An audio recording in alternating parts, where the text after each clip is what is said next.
जो भारतीय जनता पार्टी की सरकार है ये युवाओं को लेकर के गंभीर नहीं है।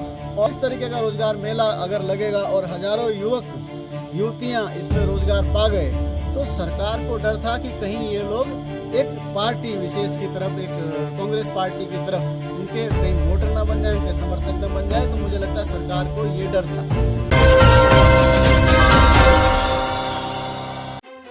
झबरेड़ा के देव फार्म में आयोजित होने वाले आगामी 3 और 4 जुलाई को लगने वाले रोजगार मेले को अचानक स्थगित कर दिए जाने से राजनीतिक सरगर्मियां तेज हो गई हैं। प्रशासन द्वारा मेले के स्थगन का कारण भारी बरसात को बताया गया है, लेकिन कांग्रेस के स्थानीय विधायक वीरेंद्र जाति ने सरकार और सत्ताधारी दल पर तीखा हमला बोला है। जैसे ही रोजगार मेले के स्थगित होने की सूचना विधायक वीरेंद्र जाति तक पहुंची तो वह आनन फानन में लोक निर्माण विभाग के गेस्ट हाउस पहुंचे, जहां उन्होंने पत्रकारों से वार्ता करते हुए इस फैसले को क्षेत्र के युवाओं के साथ एक बड़ा धोखा करार दिया। मुझे जो मुख्य कारण अब तक लगा कि ये जो भारतीय जनता पार्टी की सरकार है ये युवाओं को लेकर के गंभीर नहीं है। और हो सकता है एक बड़ा कारण ये भी हो सकता है कि कांग्रेस के क्षेत्र में जहाँ पर कांग्रेस के विधायक हों वहाँ पर अगर रोजगार मेला लगेगा पूरे जनपद में, अब तक मुझे लगता है पूरे 4 साल से ज़्यादा का समय हो गया, अब तक कहीं किसी ने इस तरीके से रोजगार मेले का आयोजन नहीं कराया है।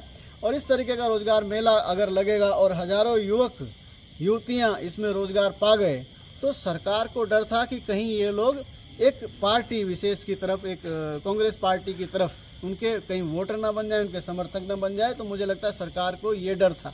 लेकिन मेरी मंशा ये थी कि हमारे यहाँ के बेरोजगार युवक युवतियों को रोजगार मिले, उनका घर, उनका परिवार आसानी से सुख सुविधाओं से रह सके और वो अपना जीवन अच्छे तरीके से यापन कर सके। मेरा इतना उद्देश्य था। वोट देने का निर्णय तो सबका अपना अलग अलग है। क्या आपको नहीं लगता कि सरकार को सूचना स्थानीय नेताओं ने ही पहुंचाई होगी? स्थानीय नेताओं ने सरकार को सूचना पहुंचाई कि भाई कहीं ना कहीं आप इस रोजगार मेले को रोकिए। और मैं आपको एक तरीके से बताऊं कि रोजगार मेला के जो सेवा योजना अधिकारी थे वो बड़े दुख के साथ मुझे खेद प्रकट कर रहे थे कि विधायक जी, मैं बहुत सारी चीज़ें ऐसी हैं जो आपको अभी फ़ोन पर नहीं बता सकता हूं। और मुझे भी दुख है इस रोज़गार मेले से। मैंने भी बहुत सारी संभावनाएं थी कि इसमें बेरोजगार लोगों को रोज़गार मिलेगा, तो मेरी भी भावनाएं जुड़ी थी। लेकिन मुझे लगता है सरकार के कुछ नेताओं ने या किसी और लोगों ने अधिकारियों को धमकी दी है या क्या दी है, लेकिन वो बड़े ही जो अधिकारी थे, जो सेवा योजना अधिकारी थे, वो बड़ा खेद प्रकट कर रहे थे। और वो उनका खेद प्रकट करने का तरीका ये था कि भाई मैं विवश हूँ। ठीक है।